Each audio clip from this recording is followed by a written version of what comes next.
दर्शकबिन नमस्कार।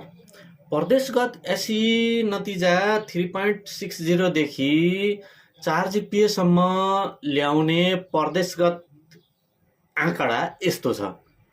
हिजो सार्वजनिक माध्यमिक शिक्षा परिषदले ल्याएको एसईको नतिजा अनुसार यो वर्ष बागमती प्रदेशमा सबैभन्दा धेरै विद्यार्थीले 3.6 जिपिएदेखि लिएर 4 जिपिएसम्म ल्याएका छन्।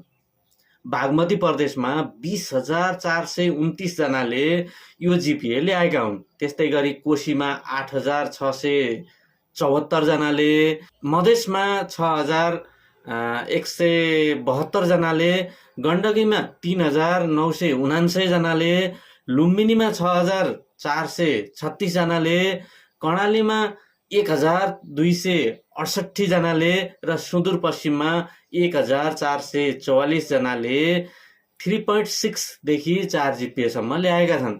दर्शकबिनहरू, यस वर्ष सबैभन्दा धेरै बागमती प्रदेशमा 20,000 जना भन्दा बढी भए भने सबैभन्दा कम सुदूरपश्चिममा 1,400 जनाले 3.6 जिपिएदेखि 4 जिपिए लिएर आएका छन्। दर्शकहरू, यो विषयमा हजुरहरूले के भन्न चाहनुहुन्छ? कृपया आफूले आफ्नो कमेन्ट बक्समा गएर लेखिदिनु होला।